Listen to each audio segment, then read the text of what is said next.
Harp On Sports, The Bar, podcast media, audio, and radio network. What do we have in store for you on this edition of the program? Classes in session, college football class, that is. As in, if these four programs want to consider themselves among the class of 2022, at least valedictorian, salutatorian, in other words, contenders. Week 1, 4 programs, front and center, ton on the line. High risk, high reward. We're less than 3 weeks from kickoff, so we're going to look at that. Also, college football playoff, at least the title game. We know where the next two are going to be, Atlanta and Miami. And there is something that is, I don't want to say painfully obvious, but it's obvious now when it comes to the college football playoff and the Super Bowl. First of all, they basically play in the same cities. They just rotate. But something should be abundantly clear if any northern city wants to host this thing. So we're going to look at that as well. Also, could the New York Yankees be a part of the biggest collapse or be involved right now in the biggest collapse in the history of sports? So we'll dive into that as well. Remember, Harp On Sports, The Bar. Want to consume us? If you haven't done so yet, Twitter, Instagram, at Harp On Sports. Harp On Sports, the auditory route, Buzzsprout, Spotify, and Apple Podcast. Harp On Sports, the YouTube page. Harp On Sports, the Facebook page. And, of course, harponsports.com. Let's get started with this. We're less than 3 weeks away from the start of the college football season. And to me, there are 4 programs out of the gate that can show us if we should take them serious or not. Right out of the gate. I love high risk, high reward. I do. And these 4 programs are coming out and they're flexing. Now, they could get embarrassed. You bet they could. But 4 programs, everybody wants respect. Well, go get it. Go get it. And the one that it starts off with, and there are a couple in here that want it as well, and one of them plays the Florida Gators out of the gate. The one that it starts with is Notre Dame. Marcus Freeman, top 5 recruiting class. Here we go. At Ohio State. Go get them, boys.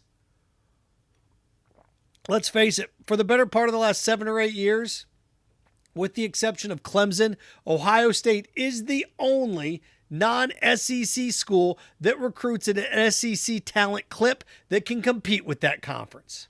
Only one. They and Clemson are the only ones that compete at that level on that stage. They just are.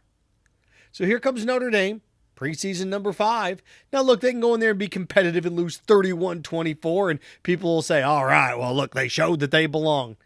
Look, this team's like, 0-10? Its last 10 times against a top 3 or 4 team in the country.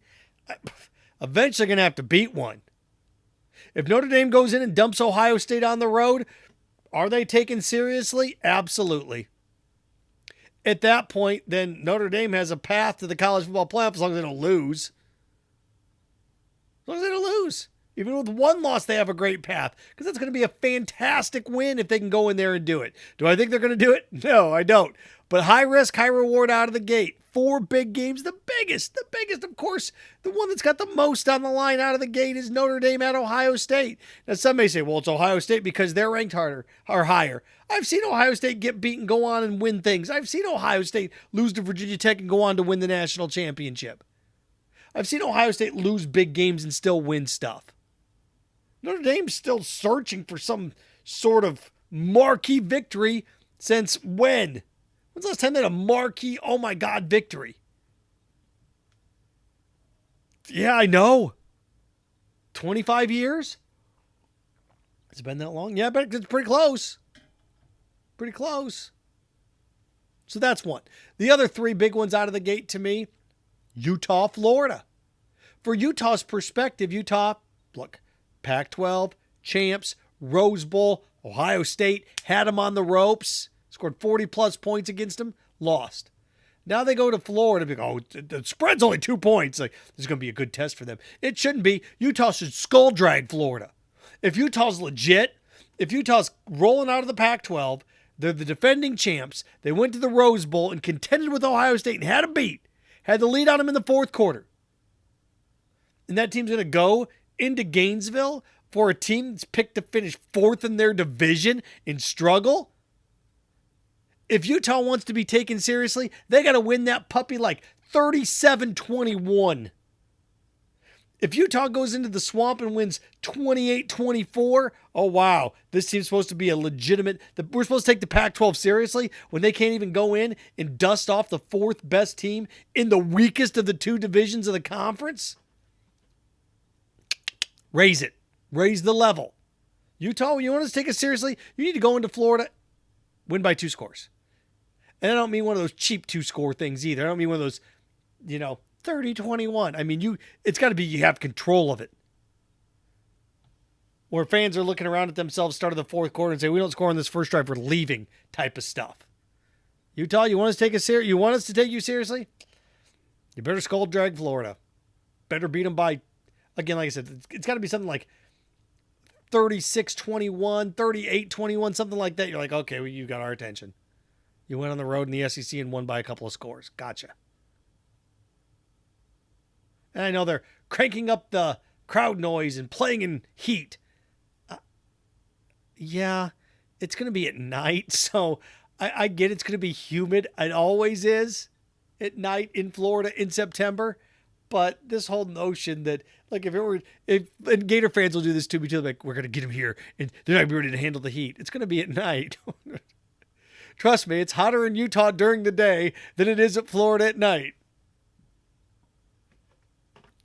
Okay. At least that early out of the year.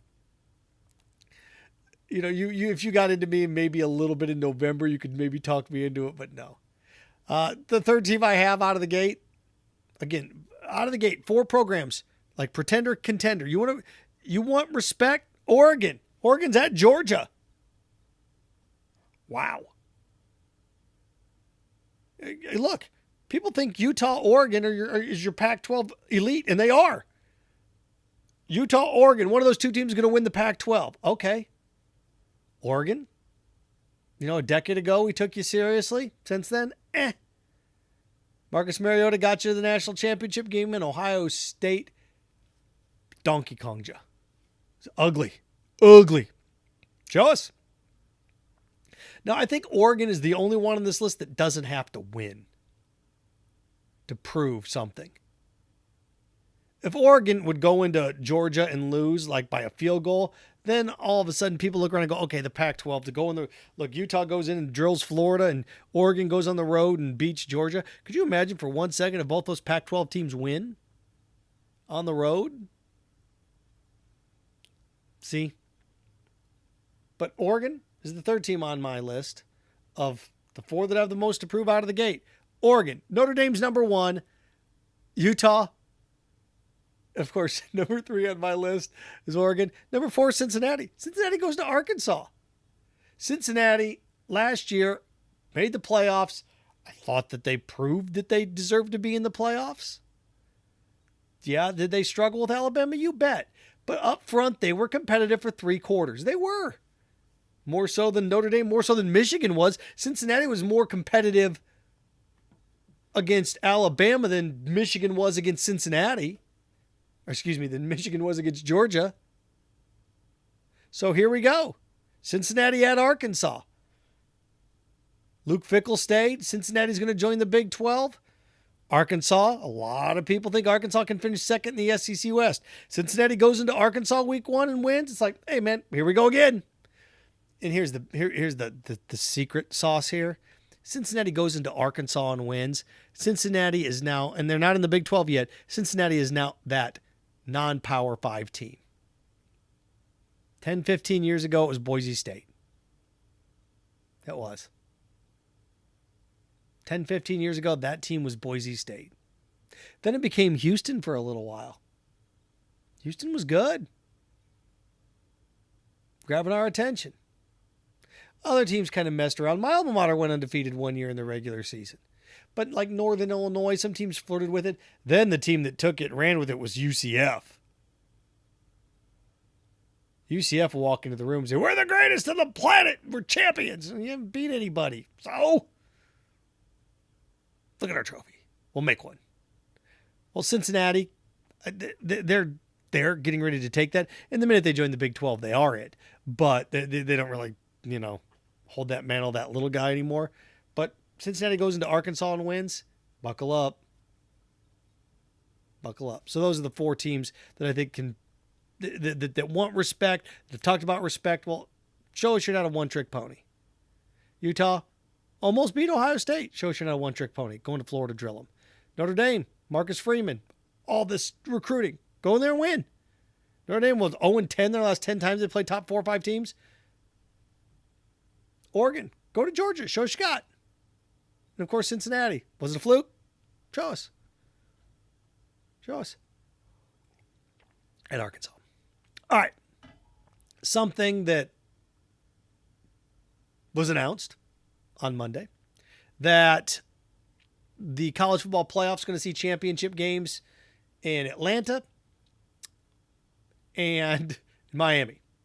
So, if I can get this straight, LA 23, Houston 24, Atlanta 25, Miami 26. And, Kirk Herbstreit pushing, you hear this a lot. Look, I get it. They're trying to cap into that Omaha feel for the College World Series, that the national championship game should be in the Rose Bowl every year.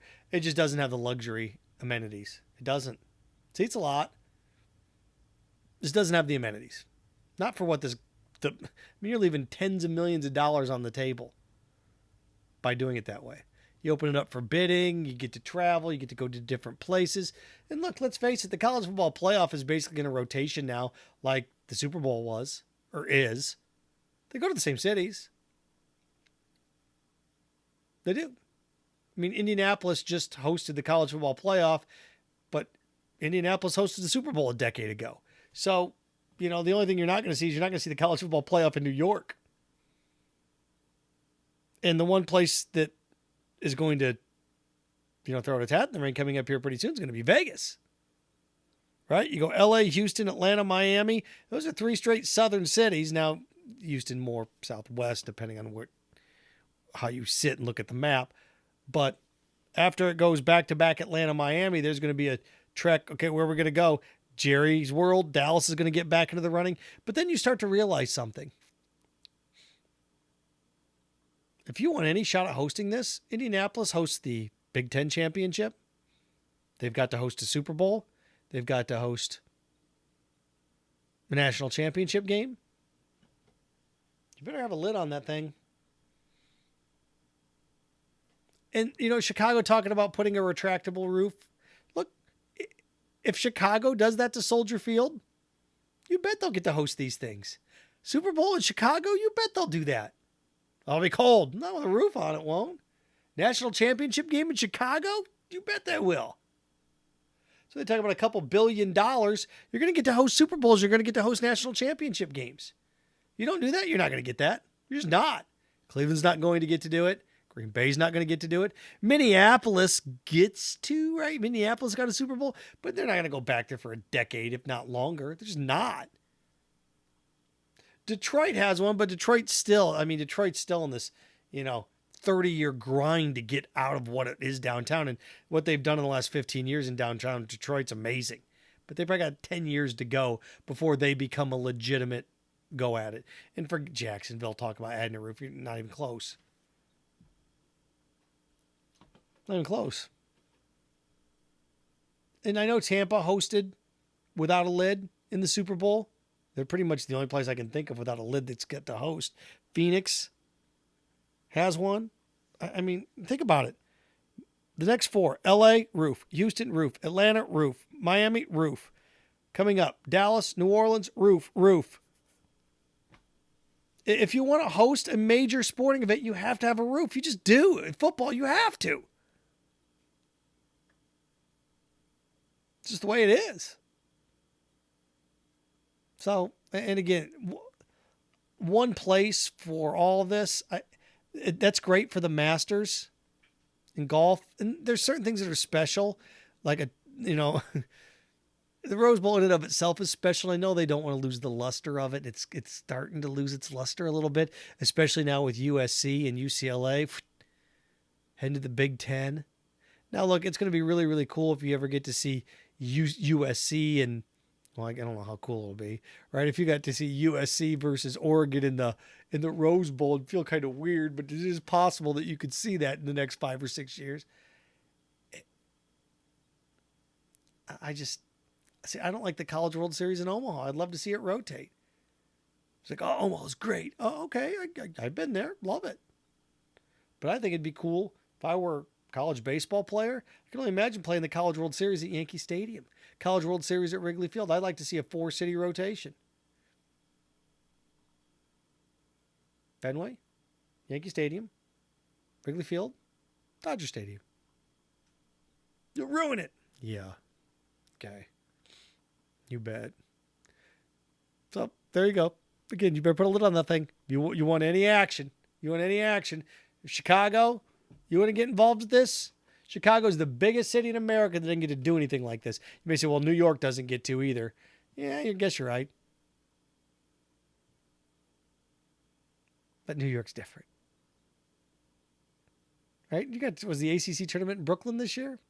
Madison Square Garden? I guess the Big Ten gets to go to Chicago every other year, but Chicago, when it comes to major sport, they don't get to host squat. Get to host the Big Ten tournament every other year. Come on, Chicago. And I left Final Fours out of this too. And let's face it, you have to have this for a Final Four. If you put a roof on your stadium in football, you're going to get a Super Bowl. You're going to get a college football playoff, more than likely, championship, and you're going to get Final Fours. Indianapolis is the best bet on that. Look at that. A lot of cool stuff down there too, but Chicago surrenders all this stuff to Indy. I don't get it. One last thing. Major League Baseball, New York Yankees. Did a podcast a couple weeks ago where I talked about how Aaron Judge had a shot to track down Barry Bonds or at least get close. Starting to slip on that. He's now on pace to hit 64 home runs. At that time, I think he was on pace to hit 67. It's tough. It's tough. Now, a 2-home run night, all of a sudden you're like, okay, here we go. But basically you have to hit a home run every other day to get there. He's not doing that. Not only is that going on, now he's still on pace to break Roger Maris's record, which is, that's the thing, right? And he would be the only guy with more than 61 home runs that doesn't have a question of performance enhancing around him. PEDs, right? So that's kind of that angle there. But the thing that we're starting to look at now is, oh boy, the Yankees are blowing this. At one point, I wrote this down. The Yankees were 56-21. That means they were on pace to go 116-46. Oh, that's remarkable. Actually, it's more like 117-45, but I'm going to try to help them out here by saying 116-46. The Yankees now need to go 29-18 to get to 100 wins. Think about that. At one point, this team was on pace for almost 117 wins. And now they have to go 29-18 down the stretch to get to 100. We're talking about maybe one of the greatest records in the history of baseball. And now, they may not even get to 100. And they had a 14-game lead. The Red Sox hold the record for the biggest lead ever blown. They blew a 14-game lead in 78, right? Bucky Dent, that whole thing. The Yankees now lead the Rays by 9 games in the loss column. Why is that significant? Because they're playing a series right now. If the Rays would sweep the Yankees, it's a 7-game lead. It's a 7-game lead. We're halfway through August. We got 6.5 weeks to go almost. And these teams all play each other. The thing that makes this so tough for the Yankees down the stretch, why this has a legitimate shot of happening, is the Red Sox just love to be a thorn. They just took 2 or 3 from them. The Orioles are 5 games above 500. The Rays, this division is good. It's the best division in baseball. The worst team are the Red Sox. And the Red Sox are 2 games below 500. Everybody's above 500. The Yankees blow was a 14.5 game lead and go from on pace for 117 wins to not even win the division. Now, they do have things going for them, right? The Rays and the Jays have to play each other. The Orioles have to play the Red Sox. The Orioles have to play the Rays, the Jays, all those things. But the Yankees have to play them too. How do you get here? It's a 9-game lead in the loss column. We're halfway through the month, right? If this thing is 7 games heading into September, you bet it could happen. 9 in the loss. If it's 7 games heading into September, you bet it could happen. What would that mean? Think about, this was like the crowning achievement. Aaron Judge. This team was loaded. Look what they're doing. The Yankees are back on track. Could you imagine if they blow this? It's the biggest collapse in sports history. In terms of a season? Find me one bigger. Now, there have been bigger collapses in games. There have been bigger collapses. I'm trying to even think of the equivalent, what it would be in any sport. Well, it'd be like a team starting off the year 10-0 in the NFL and not winning their division. A team starting off 10-0 in the NFL, the second place team was 6-4 and they lose the division. How about that? Now, the Red Sox aren't going to catch him. The Orioles aren't going to catch him. The Jays and the Rays sitting there licking their chops. Boy, wouldn't that be something? Now, does that help Aaron Judge's quest for Roger Maris? I don't see. I've been sitting here trying to figure out, does this help Aaron Judge the tighter this thing becomes? Or do they start pitching around him the tighter it becomes? They were always going to have to pitch to him anyway because they needed to win these games. So I don't know if this helps him or hurt him. I don't. I really don't. I would quit pitching to him. I would. He still had 2 home runs the last 5 days. And again, Aaron Judge keeps this pace up, he'll pass Roger Maris. The Yankees keep this pace up post All-Star break, they'll have the biggest collapse in the history of baseball. To go with their gigantic collapse 18 years ago in the ALCS. Messed that up. That could have been a good zinger, too. Harp on Sports, the Bar Podcast Media Audio Radio Network. Follow, share, like, subscribe at Harp on Sports Twitter, at Harp on Sports Instagram, Harp on Sports, the Facebook page. Remember, Auditory Route, Buzzsprout, Spotify, Apple Podcast, Harp on Sports, the YouTube channel. And, of course, harponsports.com. And remember, stay clean, stay focused, stay strong. Frankenstein, have fun with your friends.